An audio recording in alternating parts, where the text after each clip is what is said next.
Welcome to Movie Recap. In today's video, we will be going through the 2020 horror mystery movie Meander. Turn on subtitles and spoilers ahead. Lisa is literally lying in the middle of an empty road, preparing to die. However, when a car approaches her, she changes her mind and gets up. A car is hard to come by in such a remote area, and luckily the driver Adam offers her a ride. Lisa accepts his ride, and they begin to chit-chat with one another. This day is the birthday of Lisa's daughter Nina, who would have turned 9 if she is still alive. Reminded of her late daughter, Lisa plunges into deep grief. A radio report comes on his truck describing a serial killer who has a cross tattooed on his right hand, and then Adam turns off the radio with his right hand, which bears a tattooed cross on it. A streak of bright light flashes before their eyes, and Adam brakes the car sharply. Lisa wakes up in a steel enclosure wearing a clingy catsuit and a bulky bracelet with a bright time readout on it. She rubs her glowing bracelet against the wall and gets only a few cracks. After screaming and squirming do not appear to reveal any means of assistance, a circular door suddenly opens. Wondering what is ahead, Lisa squeezes herself into the tunnel, and the door is closed. At the same time, her bracelet starts to count down to 11 minutes. Lisa has no idea what it means, but she decides to evade through the tunnel. When she crawls forward, she often hears some weird sounds in the middle of the journey. The opening in another direction is also shut. Lisa has no choice but to choose another narrower path, which she needs to slant her body through, and then she sees 2 tunnels and chooses the upper one. This particular tunnel is colorful, and sometimes its bottom pushes up to make the passage even narrower. Lisa has to keep her body as low as possible to pass through before being crushed to a pulp. She sprints forward and makes it to the next level exhausted and almost broken down. Lisa takes a short break and resumes crawling. Ahead of her is a grotty corpse with a foul smell. Lisa remains absolutely calm and gathers all her strength to put the corpse aside, and then her way is blocked by a metal barricade with 3 holes. As Lisa figures out the barrier, her bracelet suddenly turns red, and an alarm rings off. Moments later, a number of flaming tubes stretch out from the wall. Lost at what to do, Lisa is amazed when a side panel opens, revealing a small, starkly sterile white space just big enough for her. Snatching a chance at temporary safety, she clambers into it, a glass door slamming down. Just as she nestles into place, just then she's petrified to see fire engulfs the very corridor where she has just been. Once it passes, Lisa is effectively pushed out back into the tunnel. A piece of metal plank falls at her, but suspends itself right above her head. Having gone through thin and thick, Lisa bursts into tears. Now her bracelet is reset to another 11 minutes countdown. So Lisa wiggles like a worm inside the narrow tunnel and discovers a pool of water to quench her thirst. And then she dives into the water and swims across the pool until she reaches an opening, which leads her to a bigger open space at the new location. A torrent of water rushes down to fill up the space, and a corpse is washed down. Lisa has to navigate her way through the dirty and smelly water. The next section is a winding pipe. She has to nudge along on her elbow. Just as she wants to give up, she hears a voice calling her, knowing that she's not struggling alone. Lisa creeps forward excitedly to the tunnel, which has been straight, open left and right, revealing a green liquid underground. Lisa pulls a piece of cloth off of her and puts it in the liquid, and it corrodes instantly. It turns out to be an acid pit, which easily turns a man into water. Lisa moves forward cautiously, pressing on the wall on her left and right just before reaching the finish line. Her knee accidentally falls into the pool, tearing the skin off of her knee. A man's voice from a distance always sounds at the critical moment and tells her to hurry him. Lisa follows this sound down the round hole to the familiar 3-hole iron fence across from her. A man is also blocked by another 3-hole iron fence. Lisa tries to encourage him, but the poor guy is on the verge of breaking down. Right now, Lisa's bracelet turns red and makes noises again. The previous experience reminds her that flame tubes are coming as expected. The refuge is open up for her to flee in. And once the fence is lifted, Lisa and the man quickly crawl into the opening. Since the space is not big enough for 2, Lisa has to compete against the man. The competitor pulls Lisa towards him, and Lisa kicks his smelly ass away. At last, the man is left outside, and his arm is cut through by the glass panel. Lisa approaches the man and identifies him as Adam through his tattoo when the time is up. Flames from the pipe bursts out, killing the man. Lisa faints in shock and awakens in a blue and a white closure where a slimy liquid is pouring down from the ceiling, and then a skull-looking robot comes to heal Lisa's wound on her leg. The robot connects a pipe to the hole on Lisa's catsuit, delivering some sort of nutrients to her. Flashed by a streak of bright light, Lisa recalls her fight with the driver Adam in his car back to reality. Lisa realizes that robot saves her. Moving on, she finds some markings on Adam's broken arm beneath the device. Before Lisa could interpret him, the meat mincer is moving forward fast towards her. Immediately, the broken arm is swallowed by the mincer, sending a shiver down Lisa's spine. She shifts backward and climbs upward to escape the mincer's hunt. Ahead of her is another long, dark, and narrow tunnel. When Lisa thinks the current situation is manageable, a zombie shows up out of nowhere.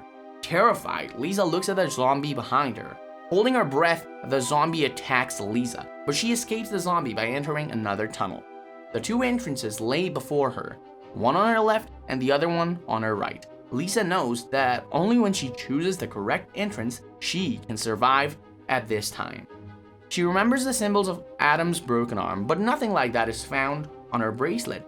She makes a close comparison of the two tubes and does not see any difference between them. At last, Lisa has chosen the left one, and she hears her daughter's voice. Crawling on with excitement, Lisa arrives at a classroom. Trapped within the space are her past memories. It is an amazing experience to see her daughter after losing her. As the past replays, she gets to know that she dies. It turns out that her daughter fell off of the window. Lisa cannot help but blames herself for not taking good care of her daughter. While she is deep in her grief, the zombie is moving quickly as soon as Lisa enters a tube. The zombie holds onto her tightly. Though Lisa manages to get rid of his grip, the zombie continues chasing her, and then Lisa comes to a tunnel which is full of thorns.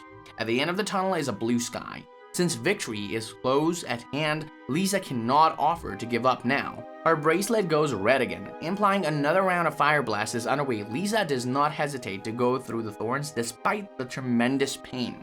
In the meantime, the zombie sneaks into the safe space. Lisa finally passes through the thorns, and the blue sky is within reach. But she has no more strength to carry forward as another 11 minutes are up. Flames sweep the whole tunnel, but Lisa falls into darkness through a slot under her. Through the light of her bracelet, Lisa spots the cracks on the wall and realizes that she has come back to her starting point. Knowing that all her efforts are futile, Lisa lies in despair and rejects Robot's treatment. Robot seems to understand that Lisa wants to die, so it reaches out to Lisa with a poisonous spike. But Lisa stops it because she suddenly interprets the symbols on Adam's broken arm. Lisa supposes that another set of symbols must exist on her wrist beneath the bracelet. Those symbols are the key to getting through the tunnel. Lisa hints the robot to boost her energy. However, before she gets the robot to remove her bracelet, the tunnel is opened again. Her strong desire to survive makes her fearless of the obstacles and difficulties ahead, relying on her previous experience. She goes through the journey with a lot of ease. She hides in the white space when fire comes and swims across the pool much faster. At the acidic pit, she removes her bracelet to obtain the markings engraved on her. It is 2 crosses and a diamond, which shows the way to the next level of the game.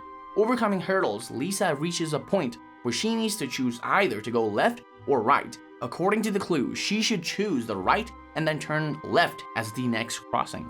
In the middle of her journey, the zombie pops up and Lisa successfully evades him, and then she comes to a tunnel with gravity on all the sides. Where she has no control over how she moves, she can only move forward inch by inch as she falls. Lisa manages to finish the tunnel earlier than the zombie at this moment. Her bracelet beams out purple light. In order to distract the zombie, she throws the bracelet into a tunnel and then enters another. However, the silence reminds her that she has chosen the wrong pipe.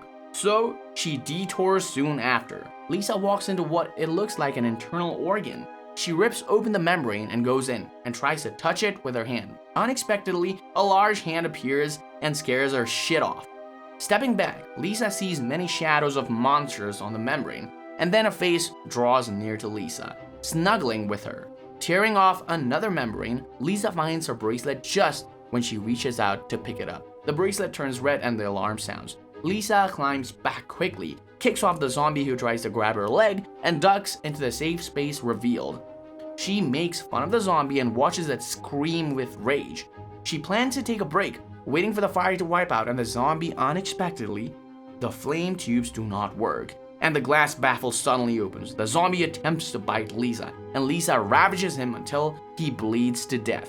After clearing the zombie, Lisa moves to another level. Just as she is about to follow the cue, a bouncing ball catches her attention. It is her daughter Nina's toy. As Lisa wonders how the toy appears in such a place, Nina walks slowly up to her. Lisa is moved to tears by her return, and she can see nothing except Nina. The joy of reunion aside, Lisa knows it is only her hallucination, and time is running out. Lisa comes to a painful realization that she can't get stuck in the past. She has to move on, so she bids farewell to Nina and turns to the right tunnel, which features the bright blue sky at the end of it. The hurdle at the last tunnel is 3 blades falling at faster intervals. She remembers Nina telling her to ignore the time, or she won't be able to focus on the task. So she puts the bracelet aside and observes the blade's movement. She soon finds the blade drops off every 4 seconds, the second blade every 3 seconds. Lisa makes it one by one, and she finally comes to the last blade of 2 seconds. Though impossible, Lisa still gives it a try, badly injuring her leg. Despite that, Lisa crawls to the exit, only to realize that it is just a monitor with a video of the sky. She is thrown into confusion and torment, not sure what to do next. Burnt out, she lay on the ground, wanting to die. A bright light appears, and Lisa is set floating in the air as she wakes up in the world of freedom and beauty, with her wounds fully recovered. While Lisa is mesmerized by the breathtaking scenery, her daughter appears, Lisa, asking Nina if she has died. Nina replies that her body has died many times, but now she's okay, and she tells Lisa to live, which indicates that they might live in a virtual world created and experimented with by aliens. Thanks for watching. Please like, subscribe, and click the bell icon to get new movie recaps.